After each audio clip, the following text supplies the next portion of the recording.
sa mémoire, je voudrais qu'on se lève pour observer une minute de silence.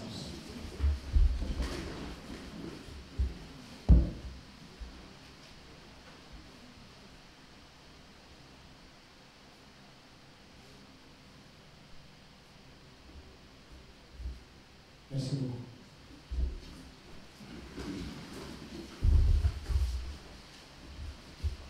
Chers amis,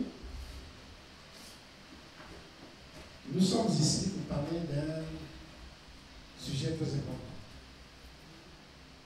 Et je vais commencer pour dire que le PPACI, notre parti, comme vous le savez, est un parti socialiste, est un parti souverainiste, est un parti panafricaniste, qui lutte contre les discriminations, qui lutte pour le bien-être des peuples et pour la préservation de la paix.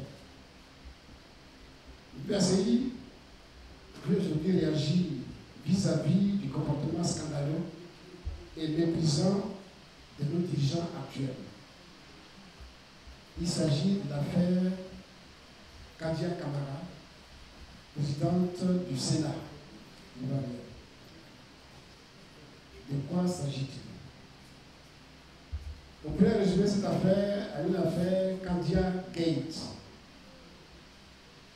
Mme Kadia Camara a conclu pour le compte du régime un accord avec une société commerciale dont l'objectif est de donner aux membres du régime des avantages tarifaires sur les vols Abidjan-Paris, non seulement à eux, mais aussi à leurs familles et à leurs collaborateurs. À cela, pour les déplacements, ça pour les déplacements privés, et cela pour les déplacements privés. Mais à cela s'ajoute aussi des accords pour les soins médicaux avec un hôpital étranger. En effet, pendant que les enseignants réclamant des primes de travail sont emprisonnés, pendant que des Ivoiriens dénonçant la cherté de la vie sont emprisonnés, que les jeunes diplômés ne trouvent pas de travail, pendant que des citoyens doivent payer des péages pour aller d'un quartier à un autre de la ville d'Abidjan et hors d'Abidjan, pendant que les Ivoiriens croupissent sous le poids de la misère, l'élite du régime se paie des billets d'avion à coût réduit pour se rendre à Paris, pour des vacances ou pour des soins médicaux. On peut se poser la question de savoir à quoi servent nos hôpitaux et à quoi servent les compagnies aériennes. Elles continuent. C'est de la bonne gouvernance, c'est du mépris, du dédain, c'est un scandale. C'est pour ça que nous l'appelons ici Kadia Gate, pour dénoncer ce scandale. Ce scandale intervient dans une atmosphère où le gouvernement a décidé de rendre obligatoire la CMU pour accéder à certains services publics. C'est un décret du 28 septembre 2022 qui indique qu'il faut désormais prouver son adhésion à la CMU pour les démarches dans les administrations sociales et dans les administrations académiques. C'est une contradiction de voir qu'ici, on veut promouvoir la sécurité sociale et qu'on va ailleurs, pour là-bas, aider la sécurité sociale. Pour le gouvernement actuel, nous pouvons dire que le peuple ne compte pas. Et c'est tout simplement la haine de ce peuple-là. Nous résumons ici le scandale en un triptyque où nous pensons que c'est une indécence.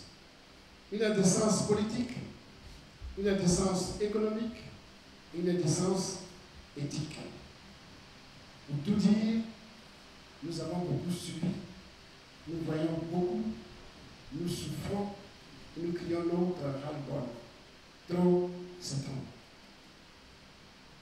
C'est pour cela que pour entrer dans la profondeur et faire la déclaration du parti, je vais donner la parole au secrétaire général. Je vais lire notre déclaration. Après le secrétaire général, le deuxième vice-président du CSP prendra la parole pour donner son point de vue sur cette affaire. Et après, nous rentrons dans les débats avec les journalistes pour les compréhensions, les incompréhensions qui vont dénicher ici ou là. Chers amis, j'ai donc fini sur ce point pour ce qui me concerne. Je donne la parole au secrétaire général.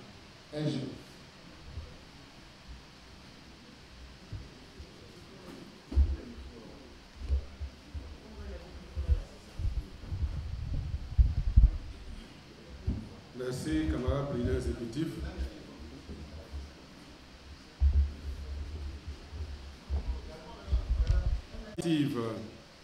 Aux conventions signées entre la compagnie aérienne Corsair, l'hôpital américain de Paris et certaines institutions de l'État de Côte d'Ivoire le 15 mai 2025 à Abidjan. Le PPACI a appris le 16 juin 2025 la signature de convention le jeudi 15 mai 2025 à Abidjan entre la compagnie aérienne française Corsair et 5 institutions de la République de Côte d'Ivoire, à savoir le Sénat, l'Assemblée nationale, le Conseil économique et social, l'Assemblée des régions et districts de Côte d'Ivoire, ARDCI, et l'Union des villes et communes de Côte d'Ivoire, UVICOSI. Ces conventions, au dit de Mme Kandia Kamara Kamisoko, présidente du Sénat, ont pour objet, et je la cite, en plus de permettre aux officiels et leurs familles de voyager à moindre coût et de leur offrir également l'opportunité de bénéficier des prestations de l'hôpital américain de Paris à des conditions préférentielles. Surpris et indigné par le contenu d'un tel partenariat, le PPACI a immédiatement consulté ses élus, les parlementaires et les élus locaux, en vue d'en savoir davantage. Au terme des échanges, la direction du parti a été informée de ce que ni les députés du groupe parlementaire PPACI à l'Assemblée nationale, ni les maires des 6 communes dirigées par le PPACI n'ont été associés à la négociation, encore moins à la conclusion et à l'exécution de cette convention. Le PPACI considère que ces conventions de traitement préférentiel avec la compagnie Corsair et l'hôpital américain de Paris sont en réalité un partenariat secrètement négocié, conclu et exécuté uniquement par les structures concernées pour le bien-être de leurs élus, de certaines élites, de leurs familles, au détriment de celui du peuple de Côte d'Ivoire qui les a portés au pouvoir. Le PPACI note surtout que ce partenariat est une atteinte grave aux intérêts économiques et stratégiques nationaux, en ce sens que le choix porté sur une compagnie étrangère pour les vols Abidjan-Paris au profit des officiels ivoiriens porte automatiquement un coup dur à la compagnie aérienne nationale Air Côte d'Ivoire. En effet, en mai 2024, Air Côte d'Ivoire avait déjà annoncé l'ouverture d'une ligne directe Abidjan-Paris prévue pour être opérationnelle au second semestre de l'année 2025. Et pour parvenir à ces résultats, un investissement colossal de plus de 250 milliards de dollars de nos francs a été réalisé avec l'argent du contribuable ivoirien par l'État de Côte d'Ivoire depuis 2012 pour le relèvement et le développement de la compagnie Air Côte d'Ivoire. Dès lors, le PPACI s'étonne qu'à quelques semaines du lancement officiel de la ligne directe Abidjan-Paris par Air Côte d'Ivoire, des élus du RHDP regroupés autour du Sénat, de l'Assemblée nationale, du Conseil économique et social, de l'Assemblée des régions et districts de Côte d'Ivoire et de l'Union des villes et communes de Côte d'Ivoire décident de court-circuiter ouvertement notre compagnie nationale en la privant ainsi de cette clientèle dont elle a énormément besoin pour la réussite de sa mission économique et patriotique. Pourquoi une telle promotion des intérêts étrangers au détriment des intérêts nationaux? La Côte d'Ivoire ne mérite-t-elle pas une promotion de ses intérêts nationaux et même une émergence de ses champions nationaux dans tous les domaines économiques, y compris dans le secteur de l'aviation civile? Le PPACI dénonce et condamne avec énergie ces partenariats établis aussi avec l'hôpital américain de Paris pour le bien-être sanitaire de cette catégorie d'officiels et des membres de leur famille au détriment du peuple ivoirien. Un tel choix démontre clairement l'abandon délibéré des hôpitaux ivoiriens au profit des hôpitaux étrangers et notamment occidentaux. Ce qui se traduit dans la pratique par la vétusté du plateau technique malgré les 15 années de gouvernance du RHDP, l'insuffisance des infrastructures sanitaires en dépit des discours démagogiques, le manque criard de nombreuses spécialités à ce jour, l'accès difficile des populations aux soins de santé, la qualité approximative des soins au-delà de la fanfaronnade du RHDP et les conditions de traitement salarial médiocres et démotivantes pour le personnel soignant. À ces mots s'ajoute également la grosse arnaque que constitue la couverture maladie universelle de la CEMU, que ses propres initiateurs et promoteurs fuient délibérément maintenant en allant se faire soigner à l'étranger aux frais du contribuable ivoirien. C'est pourquoi le PPACI invite les institutions et les élus impliqués dans ces conventions avec en compagnie Corsair et l'hôpital américain de Neuilly à Paris à se ressaisir pour une fois en privilégiant l'intérêt général de nos concitoyens et la souveraineté de notre pays.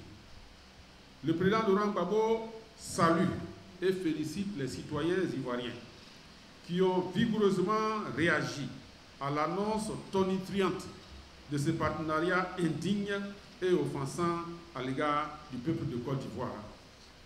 Fait à Abidjan le 19 mai 2025 pour le PPACI, le secrétaire général.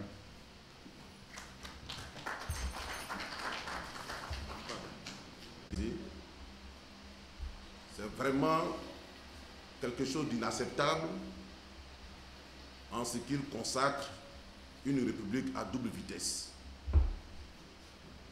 Vous savez, un président de la République, un ministre, un DG, en somme un gouvernant, c'est avant tout un serviteur, quelqu'un qui a décidé de servir, de se mettre au service du peuple, dont il est censé promouvoir un meilleur cadre de vie. Mais un gouvernant n'est pas là pour se servir. Et se servir contre les intérêts du peuple, se servir contre le peuple. Or, ce partenariat montre des gouvernants qui ne se soucient que d'eux et eux seuls. Quand nous avons suivi les médias et pris connaissance de ce partenariat, on s'est demandé, mais qu'est-ce qui se passe? Pourquoi nos autorités viennent à la télévision, vues et au su de toute la nation, annoncer de telles énormités? Pourquoi? S'il s'était simplement limité aux officiels, on aurait pu comprendre. Mais aller jusqu'à dire que eux, leur famille, bénéficient, mais de façon privilégiée, des ressources publiques, c'est extrêmement grave. C'est extrêmement grave et cela ne peut pas laisser le PPACI indifférent. Parce que justement, la majorité des Ivoiriens proient sous le coup de la cherté de la vie. La majorité des Ivoiriens vit avec moins de 2 $ par jour. Et il n'est pas normal que nos autorités aient ce train de vie. Ils signent une convention avec Corsair, alors que nous avons une compagnie nationale qui fait du transport aérien. Vous vous imaginez le gouvernement français ou ses démembrements signer une convention pour le transport par voie aérienne des officiels français avec une compagnie comme Emirates, Turkish Airlines. Mais ce même jour-là où cette convention est connue, celui qui en est l'auteur sera contraint à la démission par le peuple français. Sera contraint à la démission par le peuple français. Souvenez-vous de l'affaire Jérôme Cahuzac. Jérôme Cahuzac, ministre du budget sous le quinquennat de François Hollande, qui avait des comptes qu'il n'avait pas déclarés en Suisse. Et lorsque cela a été révélé par le média Mediapart, ça a créé un gros scandale qui a poussé le ministre à la démission. Parce que pour les Français, un de leurs officiels ne peut pas avoir un compte à l'étranger. Parce qu'il y a des banques en France. Parce qu'il y a des banques en France. Donc, quand nos autorités veulent conventionner avec une compagnie, mais c'est Air Côte d'Ivoire. C'est Air Côte d'Ivoire. Même si Air Côte d'Ivoire ne dessert pas pour le moment Paris, mais Air Côte d'Ivoire vend des tickets, vend des billets. Quitte à Air Côte d'Ivoire de sous-traiter avec des compagnies qui desservent la destination qu'ils souhaitent. Voilà comment on fait la promotion de nos entreprises. Voilà comment on se montre patriotique. Mais là, on met de côté Air Côte d'Ivoire et on traite avec une autre entreprise. Ce genre d'attitude ne peut plus être accepté. Ce n'est pas concevable. En plus de cela, on nous rabâche chaque matin que les plateaux techniques de nos hôpitaux sont suffisamment élevés, sont à un niveau, je dirais, qui répond aux normes modernes. On a même inauguré un hôpital de plus de 40 milliards le 28 avril dernier à Boaké, avec tous les éloges possibles. Et on s'étonne que ces mêmes autorités-là signent des conventions pour aller se soigner, eux et leurs familles, en Europe, à l'hôpital américain de Neuilly-sur-Seine. Autant fermer la faculté de médecine, autant fermer les CHU, autant fermer les hôpitaux, parce que c'est une grosse escroquerie morale. C'est une grosse escroquerie morale. Mais ça démontre l'échec de toute la politique sanitaire du gouvernement. C'est un aveu d'échec. C'est une révélation de leur échec. Et c'est vrai. Ils ont dit que les soins étaient gratuits. Et ils ont livré le personnel médical en pâture à la population. Parce que quand les Ivoiriens vont dans les hôpitaux, ils constatent que les soins les plus élémentaires sont payants. Et ils accusent le personnel sanitaire, le personnel médical. Alors que ce personnel-là on n'a pas mis à la disposition de ce personnel les moyens d'assurer gratuitement les soins. Donc, ils sont obligés de faire payer, de faire des ordonnances. De faire des ordonnances. Et aujourd'hui, par exemple, vous voyez l'axe Bouna jusqu'à Abidjan. Si vous avez un patient qui tombe en syncope, qui tombe dans un coma à Bouna, le premier service de réanimation que vous rencontrez, c'est à Azopé. C'est à Azopé. C'est-à-dire que le monsieur, il a le temps de mourir. Il a le temps de mourir. Voilà. Mais le CHU qui est là, le CHU d'Angry, qui est là, qui a à côté d'eux, parce qu'on habite tous Cocody.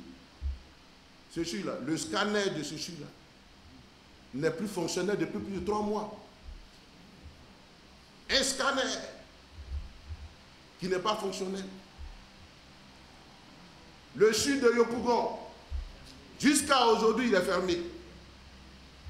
Alors qu'on a annoncé un investissement de plus de 100 milliards pour sa réhabilitation. 100 milliards pour sa réhabilitation. Voilà.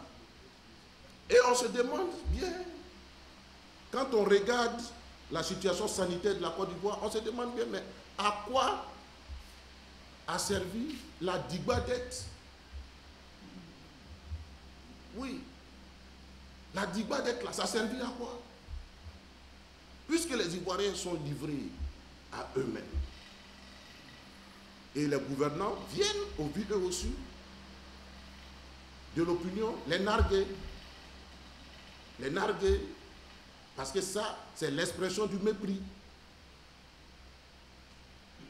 Aucun respect pour la population. Et s'il reste encore un brin de dignité à Mme Kadian Kavara, parce que c'est elle qui est le visage de cette convention, il faut qu'elle démissionne. Il faut qu'elle démissionne. Elle n'est plus digne d'être la présidente du Sénat ivoirien. Il faut qu'elle rentre son tablier. Il faut que le président fasse le ménage. S'il n'est pas informé, il faut qu'il fasse le ménage. Oui, d'autant plus que ça devient pratiquement de la routine, une manière de gouverner pour ce régime. On a vu ici le dernier rapport de la Cour des comptes qui a choqué tout citoyen ivoirien.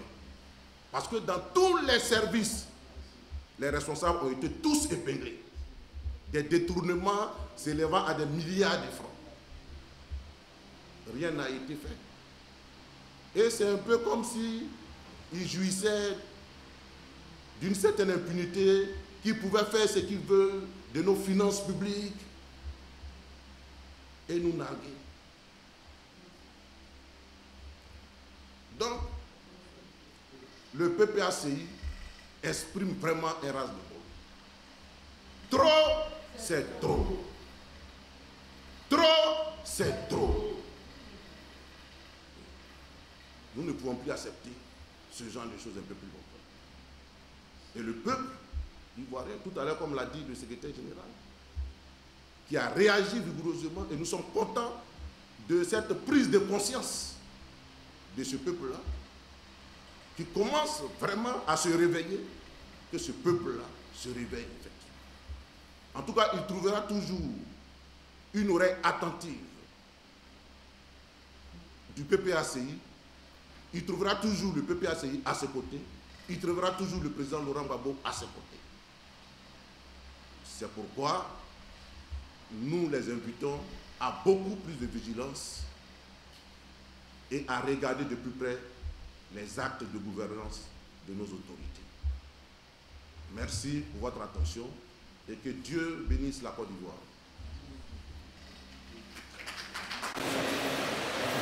Monsieur le Président, ma question, c'est pour attirer votre attention sur un aspect du problème, afin de mieux approfondir votre commentaire de réaction. Alors, nous apprenons que amis de l'autre côté ont signé ce partenariat avec l'hôpital à l'étranger parce qu'il y aurait des pathologies en Côte d'Ivoire qui ne peuvent pas te soigner, qui ne peuvent pas te traiter en Côte d'Ivoire. Je ne sais pas lesquelles. Mais si on va à l'intérieur, si on doit faire des évaluations sérieuses, parce qu'il y aurait des pathologies qu'on ne peut pas traiter en Côte d'Ivoire. Ça se fait. Et donc, moi la question que je me pose, pourquoi en 15 ans de gouvernance, dans un pays où on jongle avec les milliards, on n'a pas pu former des techniciens, des hommes assez capables pour affronter toutes sortes de maladies aujourd'hui en 2025. Pourquoi on n'a pas pu le faire en 15 ans de pouvoir? Maintenant, si nos techniciens, si on a eu cette défaillance et qu'on n'a pas pu, alors, comme nous avons des milliards et que nous jouons avec ça, et que nous jonglons avec ça, et que nous avons les moyens, pourquoi alors nous ne recrutons pas aussi des experts en Côte d'Ivoire pour que leur service puisse profiter à tout le peuple?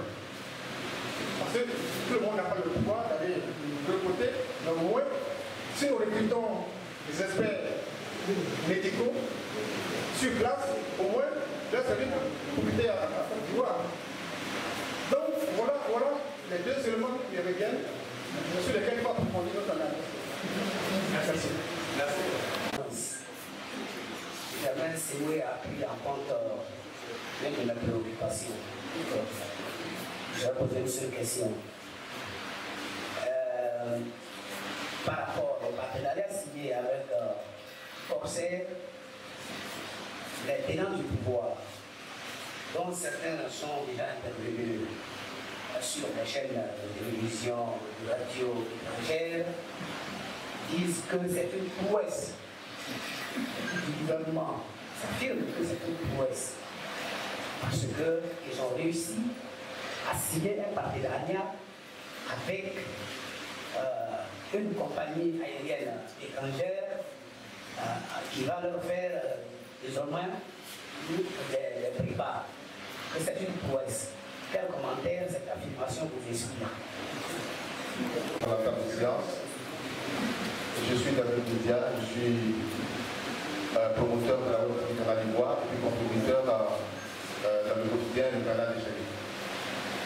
Nous sommes ici dans la maison du PPACI, qui est la maison de l'historien. Je voulais faire un peu d'histoire. En 1999, le président Laurent Gbagbo, alors opposant à Henri Bonavedier, avait dénoncé ce fait-là. C'était lors d'un meeting à Makoni. Il avait dit, vous construisez des hôpitaux ici et vous partez, vous soignez quand vous êtes malade à l'extérieur. En 2000, Laurent Gbagbo devient président. L'opposition a aussi dénoncé le traitement d'une dent au Maroc. Aujourd'hui, il me réjouit du fait que nous sommes là pour dénoncer encore une convention qui fait grincer des dents depuis quelques jours. La question, ce ne sera pas pour le RHDP, c'est pour toute la classe politique. Est-ce que la classe politique ne serait pas en train de se moquer des Ivoiriens? Quand on est dans l'opposition, on prend des positions qui arrangent, d'accord? Mais dès qu'on arrive au pouvoir, on a des comportements qui laissent à désirer. Alors, moi je voulais que vous nous disiez de qui la classe politique en général, pour parler comme quelqu'un en global, se moque. Merci. Merci. Au-delà de ce que beaucoup qualifient de mépris sanitaire de fuite médicale organisée, il y a un point sur lequel je voudrais revenir, qui est passé sous silence. Alors, il s'agit d'un décret discret du 26 février 2025, entérinant un accord entre la Côte d'Ivoire et la France. Cet accord prévoit l'exemption de visa ou séjour, mais uniquement pour les détenteurs de passeports diplomatiques. En clair, les ministres, les hauts fonctionnaires, conseillers présidentiels, ambassadeurs, députés, présidents d'institutions, etc. et leurs épouses, leurs enfants, proches, désormais peuvent voyager librement vers la France, là où les citoyens lambda font face à des procédures complexes. Tout cela, chers conférenciers, se passe dans un contexte déjà préoccupant qu'on connaît tous. Une présidentielle à venir sans véritable concurrent en raison de la radiation de figures majeures de l'opposition, dont le président Laurent Gbagbo. Un refus catégorique de procéder à la révision de la liste électorale avant la présidentielle. Deux questions. La première, à 5 mois de l'échéance présidentielle, comment interprétez-vous tout cela mis ensemble? Deuxième question, le PPACI ayant un groupe parlementaire, est-ce que le PPACI envisage une action parlementaire ou judiciaire pour exiger des comptes sur la légalité et la légitimité de tel accord? Merci. J'ai deux questions. Je parle pour les secrétaires à la table de séance. La première question, le président a déjà dit dans ses propos, aux impôts. Alors, ma question que je pose, la première, alors quel bilan faites-vous à mi-parcours du mouvement aux impôts? Non, je sors carrément du cas de ce qui est dit.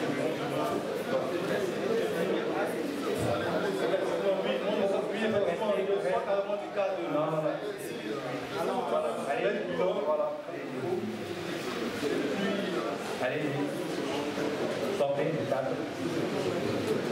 la deuxième question, le président Laurent Gbagbo a-t-il eu des assurances sur sa réintégration sur le budget électoral pour qu'il décide de mettre sur pied un comité en charge de la collecte du parrainage citoyen relatif à sa candidature?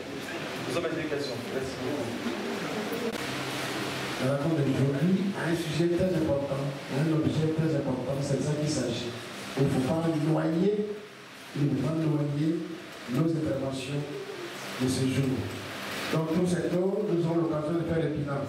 Aujourd'hui, ce n'est pas le bilan. L'inscription de Laurent Gbagbo avance le parrainage. Ça, c'est notre cuisine interne. Laissez-nous travailler. Le mois venu, on vous informera. Maintenant, la question numéro 1, c'est où est Germain? C'est une question très importante.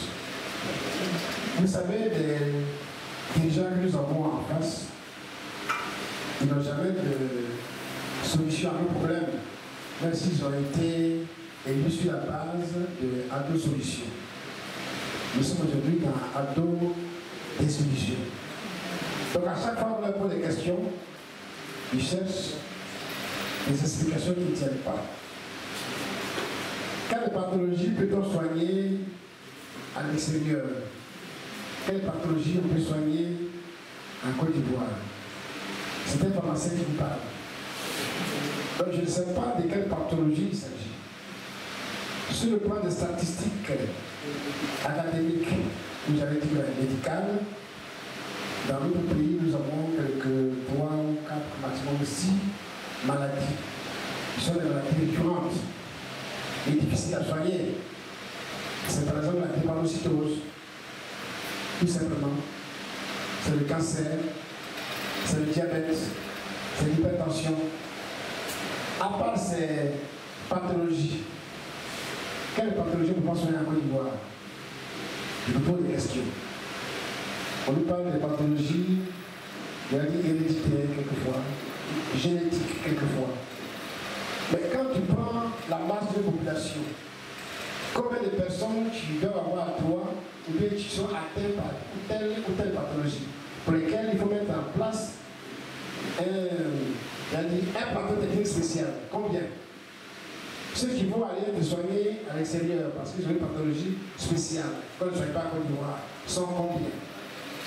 Comme répondre, et par rapport à ça, on va répondre à votre question.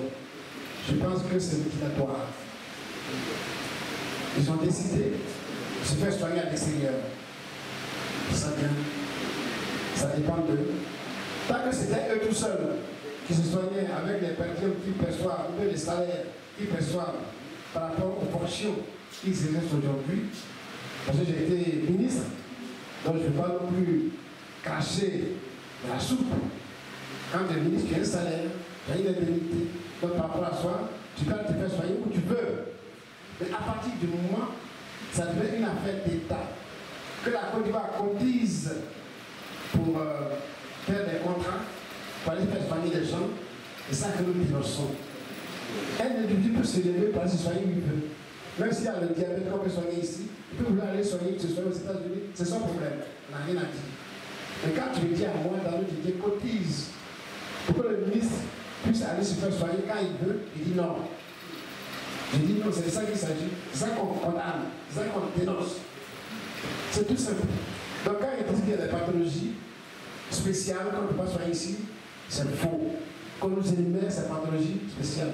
Même s'il y avait des pathologies spéciales qu'on ne peut pas soigner ici. À quoi ça sert la faculté de médecine? À quoi ça sert les grands professeurs agrégés que nous avons aujourd'hui en Côte d'Ivoire, les professeurs titulaires? Je vous dis une seule chose. J'ai eu à faire un examen en Côte d'Ivoire ici. Cet examen a donné des résultats. Quand je suis allé faire ces mêmes examens en France, ça donnait un résultat négatif. Ça veut dire que le professeur qui m'a reçu ici était plus spécialisé que celui que je suis allé voir en France. Parce que c'est la France, c'est peut-être parce que c'est la peau. Mais nous avons aujourd'hui des grandes compétences médicales dans notre pays. Et quand on va au CAMES, notamment le CAMES de santé, nous sommes toujours majors de nos promotions. Nous, même le CAMES aussi, les autres disciplines, la Côte d'Ivoire est toujours première. Donc je ne sais pas de quoi nous parlons. Évidemment, nous avons affaire à une équipe de personnalités tout venant. Donc c'est normal qu'ils disent des choses qu'ils ne savent pas. Mais moi je vous parle en connaissance et cause. Et je mets au défi quiconque de me déterminer ici les pathologies spéciales que nous ne pouvons pas soigner en Côte d'Ivoire, pour lesquelles on n'a pas de médecin spécialisé, pour lesquelles on n'a pas d'experts, et qu'on doit aller à l'extérieur pour ça. Je l'ai mis au défi. À ma connaissance, il n'y a aucune maladie qu'on puisse soigner en Côte d'Ivoire. Même si on ne peut pas soigner la maladie. Voilà ce que je propose pour eux. Il est moins coûteux de faire venir en Côte d'Ivoire un spécialiste pointu qu'on n'a pas ici pour soigner nos parents pendant une certaine période et on les laisse partir, on les paye qu'ils sont bien d'avion, ils sont des frais d'hôtel. Ça peut durer une semaine, ça peut durer un mois, mais c'est moins coûteux que de passer des partenariats, comme on est en train d'en parler. Voilà ce que je propose un petit peu. Parce que vous le savez, ça se fait quelquefois. Merci beaucoup. Ça se fait quelquefois quand les jeunes qui arrivent en Côte d'Ivoire, ils sont par exemple dans une ville, et on demande aux femmes de venir pour faire la palpation du sein, voici pour le cancer du sein. Ça arrive. Donc ces choses, on peut les gérer à moins de coûts. On peut les gérer à moins de coûts. Mais c'est des accords qui sont passés entre ONG. Ce n'est pas entre l'État de Côte d'Ivoire et une ONG quelque part. L'État de Côte d'Ivoire s'est permis de dire oui, j'ai un plateau technique super. Dieu le calme. On dit mais c'est un plateau technique hors pair, au-dessus de la moyenne dans toute l'Afrique de l'Ouest. C'est ce qu'ils nous disent.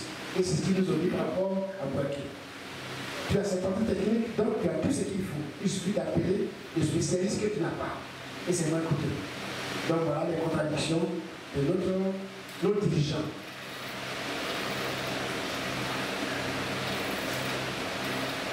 Bien, je pense avoir écouté sa question, les camarades pourront ajouter. Alors, la prouesse réalisée par la Côte d'Ivoire pour avoir signé, oui, c'est une prouesse. C'est une prouesse. C'est une prouesse d'avoir prouvé aux Ivoiriens que vous dites capable de les soigner alors qu'en réalité vous n'êtes pas. C'est une prouesse. Si quelqu'un peut mentir de cette manière, c'est une prouesse. Parce que moi, avec le plat, je ne vais pas mentir de cette façon. Donc, je n'ai pas fait cette prouesse-là. La prouesse du mensonge, je ne connais pas. La prouesse du mensonge, je ne connais pas. Donc, c'est une prouesse pour eux. D'avoir fait croire aux Ivoiriens que nous, on doit cotiser pour eux. C'est une prouesse. D'avoir tiré l'argent de ma poche pour cotiser pour des gens qui sont déjà les hauts placés de la société. Et que moi, je meurs ici. Vous savez ce qu'on m'a dit, on n'a pas dit beaucoup à l'occasion de cette affaire. On dit que le RATP nous ramène au temps colonial. Quand les colons sont arrivés, ils créaient des dispensaires pour soigner la faim, soigner la pédagiose. Ils nous donnaient à l'époque, je ne sais pas quel produit on donnait à l'époque, mais on donnait des Ganida, ainsi de suite, Aspro. Voilà, c'est ce qu'on nous donnait. Mais eux là, ils n'allaient pas dans nos hôpitaux pour se soigner, prendre leur bateau et ils vont à France pour se soigner. Donc on crée des hôpitaux, des écoles zones, des hôpitaux pour les indigènes. Donc, je suis en train de me demander, est-ce que nos hôpitaux créés ici à Abidjan, nos CHU, nos CHU, Flabaneuf, c'est créé pour nous les indigènes, pour qu'eux ils aillent à l'extérieur pour soigner alors que ces hôpitaux sont là? À vous de poser la question. Donc pour nous les indigènes, on crée des hôpitaux qui ont des plateaux techniques haut de gamme. Ils regardent ça, ils laissent ça et ils vont se soigner à l'extérieur. On est revenu au temps colonial avec la gouvernance RHDP. C'est ça la promesse.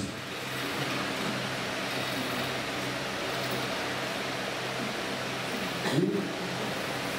Alors on a dit que le président Gbagbo est allé se soigner au Maroc. Mais vous aussi. Et c'est ça que tu vois, bon c'est pas de mépriser les amis parce que c'est les autres qui nous méprisent nous tous. Vous journalistes, moi y compris. Donc, moi je ne suis pas là pour vous mépriser, mais informez-vous un peu. C'est même si le président Gbagbo était parti se soigner à l'extérieur, en l'occurrence au Maroc. Le Maroc est situé où? Sur quel continent? Chers amis, ma question. Continent africain. Donc, au moins là, on peut déjà dire que le président Gbagbo est allé dans un hôpital africain par rapport à l'hôpital européen. Ça parle déjà du panafricanisme. Mais au-delà de ça, vous savez à quelle période, à quelle époque le président Gbagbo est parti au Maroc? C'était au moment où nos hôpitaux étaient dirigés par la rébellion. Regardez bien le date. Regardez bien le date. Donc à ce moment-là, malgré sa volonté, malgré son courage, malgré son engagement, ceux qui devaient faire cette affaire n'étaient pas à la place. Ils n'avaient pas la confiance requise. Donc il y a aussi ça. Qui est parti au Maroc, c'est le panafricanisme, ce qui a posé comme acte, ça servait à l'Afrique. Mais le plateau technique, c'était l'affaire de la rébellion à cette époque-là. Donc il ne confondait pas les moments et les circonstances.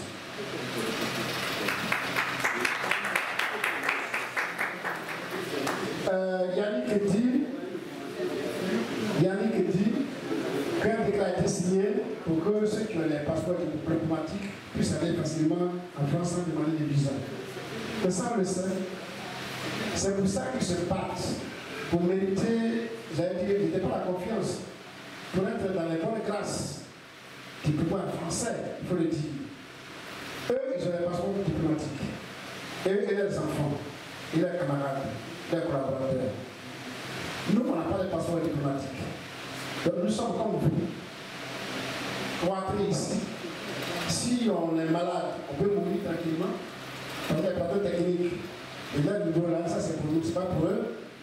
Et ils ont fait ça pour préserver leur avenir.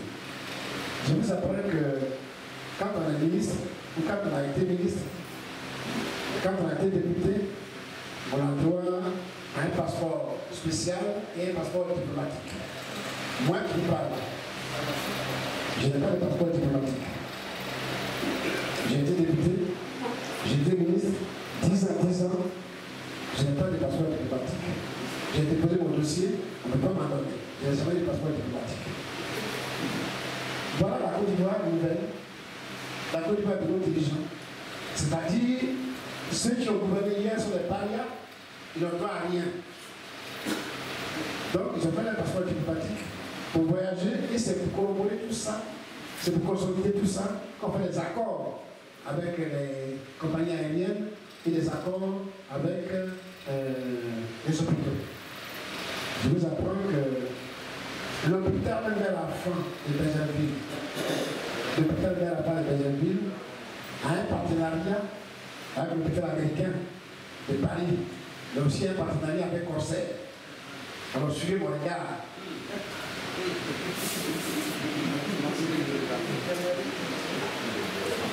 Bien, je peux avoir répondu. Comment l'AG, je peux me parler. Merci, Président. Ce que moi je voulais dire, c'est l'observation qu'on fait tout de suite quand on regarde les tenants actuels de pouvoir se comporter. À force de se sentir puissants, à force d'être grisés par le pouvoir qu'ils ont pris dans les conditions qu'on connaît, ils n'ont plus de limites. Ils n'ont plus de limites. Parce que s'ils avaient un peu de ce qu'on appelle l'humilité qui grandit les grands, ils n'avaient pas posé l'acte qu'ils ont posé. Pour que le premier responsable d'une institution aussi importante s'émerveille, se réjouissent d'avoir signé un partenariat. Ce n'est même pas un agent administratif, mais c'est pratiquement au sommet de l'État qu'on se réjouisse et qu'on dit que désormais les institutions, les officiels de ces institutions, pour les missions officielles, et même pour les voyages, les vacances avec leur famille, nous sommes allés négocier pour qu'ils aient des prix bas. Terre à terre, c'est ce que ça veut dire. Avec les premiers responsables de l'État de Côte d'Ivoire, ça va négocier pour que les premiers responsables de ces institutions et leurs familles aient des prix bas. Quelqu'un a parlé de contexte tout à l'heure. Si on était dans une démocratie où il n'avait pas l'écrasante majorité des manettes du pouvoir, et le Sénat, et l'Assemblée nationale, et toutes les institutions de la République n'étaient pas dirigées par eux, ils n'allaient pas faire la confusion entre les institutions et les familles. Il faut que les Ivoiriens ouvrent les yeux sur ça. Ils confondent tout. L'État, c'est eux. Les institutions, c'est eux. Mais ça, c'est pas eux seulement. C'est aussi leurs conjoints, leurs ascendants, leurs descendants, leurs latéraux. Voilà. C'est dans ça que nous sommes. Et ça, on a ce genre de comportement lorsque les gens ont cultivé le nombrilisme du pouvoir à son sommet. Si l'État de Côte d'Ivoire allait négocier des rabais sur des prestations pour les missions officielles de l'État, on aurait dit qu'ils sont en train de travailler pour diminuer les dépenses.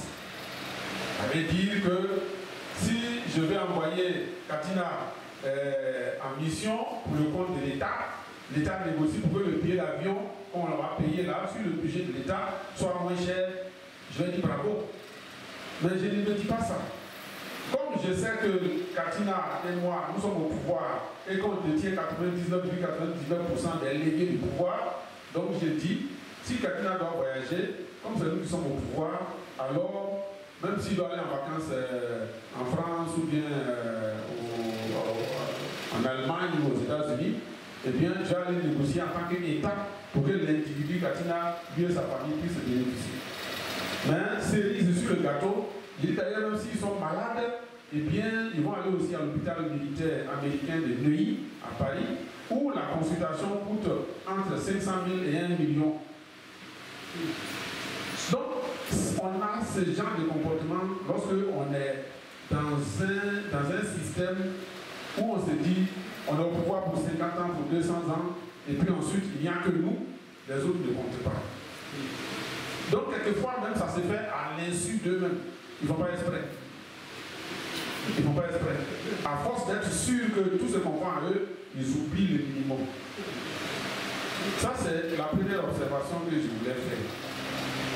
La deuxième, nous l'avons dit ici, mais il faut qu'on le redise. Nous, dans notre déclaration, nous avons parlé de l'intérêt général des concitoyens et de la souveraineté de notre pays.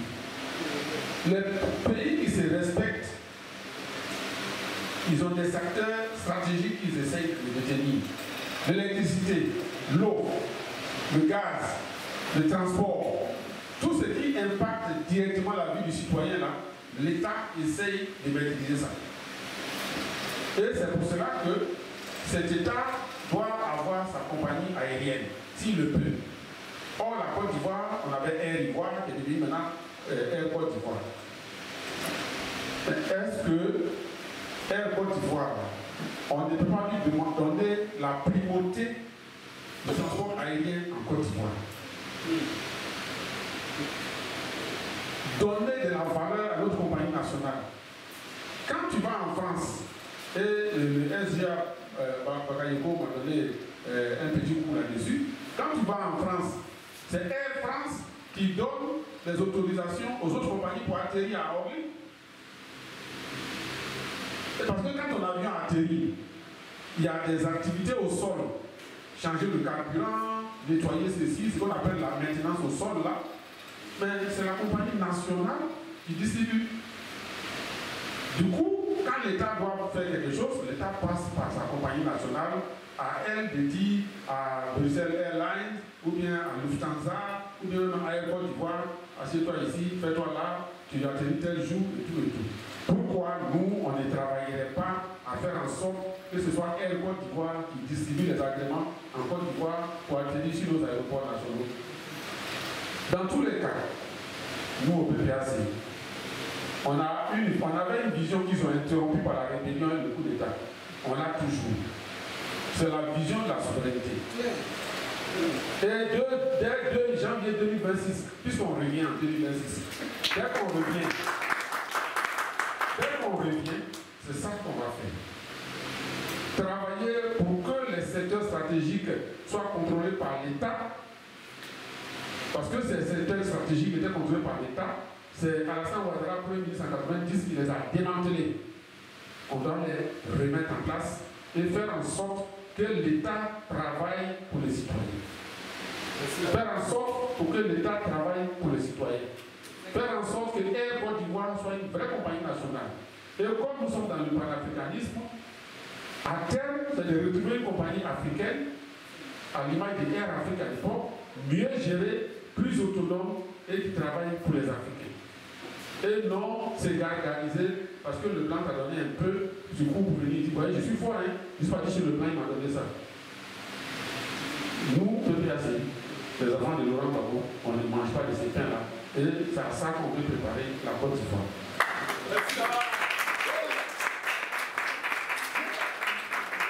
Merci. Comme la convention est maintenant dans le domaine public, il faut que nous en maîtrisions les tenants et les aboutissants.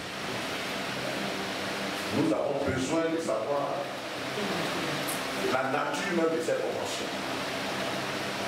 Comment cette convention a été signée? Et qui l'a signée? Et combien ça coûte aux contributeurs ivoiriens? Maintenant qu'ils nous ont révélé ça, la suite c'est de nous dire ce que ça nous coûte. Ce que ça coûte au budget de la Côte d'Ivoire. Et donc, heureusement d'ailleurs, que nos députés, nos maires et autres n'ont jamais été associés, n'ont jamais été informés d'une telle convention. Alors qu'ils sont députés et ils sont maires. C'est dire que, effectivement, c'est une affaire qui a été concoctée de bout en bout par le RHDP. Donc, combien ça nous coûte? Maintenant, on va savoir ça. Et je fais confiance à nos élus pour mener le débat à l'Assemblée nationale. Nous avons besoin d'une commission parlementaire soit mise sur pied pour en savoir davantage sur cette convention. Est-ce que ça a été fait par appel d'offres? Est-ce que c'est du gré à gré? Combien ça coûte? Il faut que nous le sachions.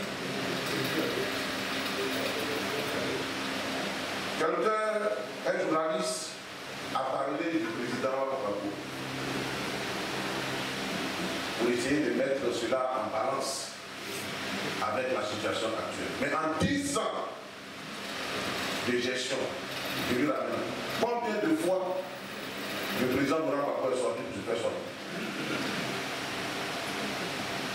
En 10 ans de pouvoir, est-ce que vous pouvez le dire? Voilà. Pourtant, ce n'est pas parce qu'il ne tombait pas malade. Mais le président Gbagbo s'est toujours soigné ici. C'est toujours soigné ici. Et il faut qu'on fasse attention. On parle d'une convention où les officiels ivoiriens étendent le bénéfice à leur famille. Ça ne vous touche pas. C'est ça qui n'est pas normal, c'est ça qui est scandaleux. Oui, toi, tu as une mission officielle pour l'État de Côte d'Ivoire qui peut bénéficier de certains privilèges. Mais ta famille, le personnel de maison, tes amis, en quoi est-ce qu'ils sont concernés par la vie? Et pourquoi ils peuvent bénéficier des fonds publics en tant que qui? C'est ça qui est en jeu. C'est ça qui est en jeu. Nous, ce qu'on leur demande, c'est que l'argent de la Côte d'Ivoire, ils n'ont qu'à donner un peu pour le peuple. Ils n'ont qu'à donner un peu dans les hôpitaux. Ils peuvent aller se soigner, il ne faudrait pas qu'ils nous laissent mourir. Parce qu'il n'y a rien dans nos hôpitaux. Il n'y a pourquoi rien. Donc, un scanner, c'est combien?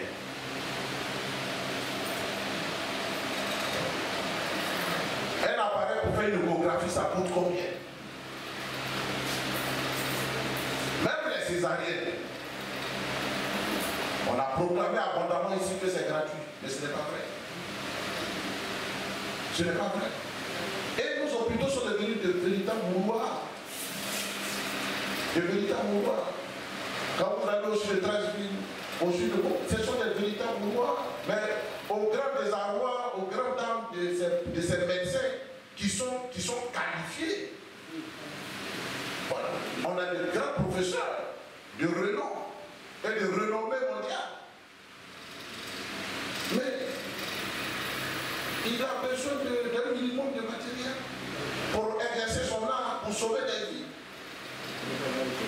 Et ça, il n'y en a pas.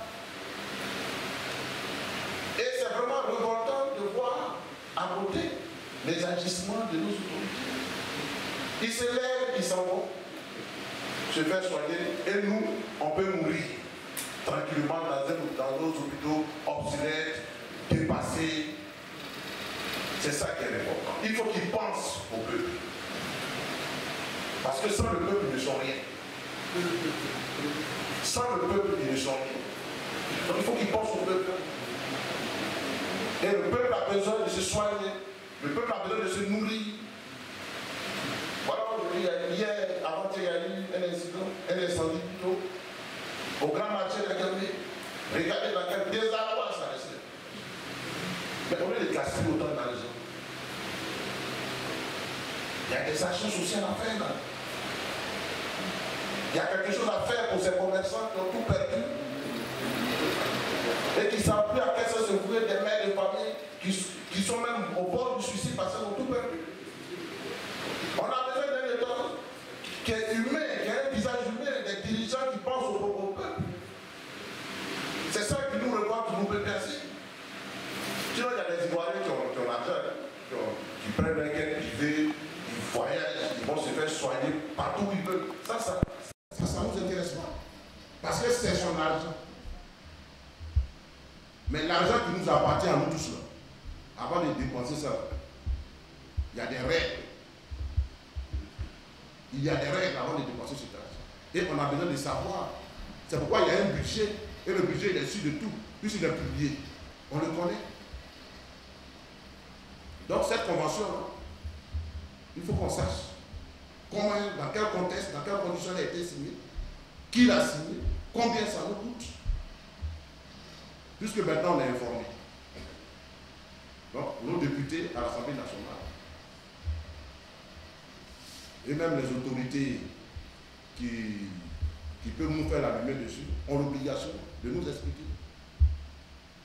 Et il faut que les députés entendent ceux qui ont signé cette convention-là pour que le peuple sache effectivement ce qui a été fait. Voilà ce que je voulais ajouter comme réponse. Merci beaucoup. Chers amis, je pense qu'on a suffisamment parlé, donc on va s'arrêter. Allô. On s'est suffisamment expliqué. Donc, chers amis, ce que je voulais ajouter après l'intervention de mes camarades, c'est que cette affaire, pour moi, a l'air de cacher quelque chose. Il faut qu'on se pose des questions. A l'air de cacher quelque chose. Aujourd'hui, la sécurité sociale en France est boiteuse. Aujourd'hui, nous voulons sortir une sécurité sociale, c'est-à-dire ivoirienne, qu'on appelait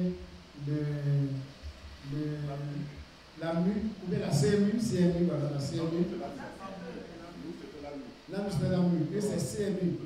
Et c'est CMU, la photocopie. Voilà, la photocopie parle de la MU. Donc, quand tu mets ces deux mouvements, ces deux actions bout à bout, je suis en droit de me poser des questions. Sécurité sociale très déficitaire en France, CMU qui se cherche en Côte d'Ivoire, est-ce qu'il n'y a pas des questions qu'on doit se poser à ce niveau-là? Parce qu'un tel accord, ça me semble trop facile, trop bon pour être vrai. Enfin, laissez-moi douter. Laissez-moi dans mon doute, mais je vous demande aussi de chercher. Chers amis, les camarades et moi, nous avons exprimé l'exaspération des Ivoiriens, exprimé la mesure des Ivoiriens, la misère des Ivoiriens, exprimé les angoisses des Ivoiriens, la pénibilité de la vie quotidienne en Côte d'Ivoire. Tout ça mis bout à bout, nous avons dit, et peut-être pour appuyer raison, que quand on a en face les dirigeants arrogants, les dirigeants qui n'ont pas de solution à nos problèmes, mais qui nous narguent tous les jours, nous disons trop, c'est trop. Nous disons trop, c'est trop. Et sur cette base-là, je voulais vous souhaiter à vous tous et à vous toutes bon après-midi et que la séance s'est levée en passant la parole dans les cérémonies. Merci.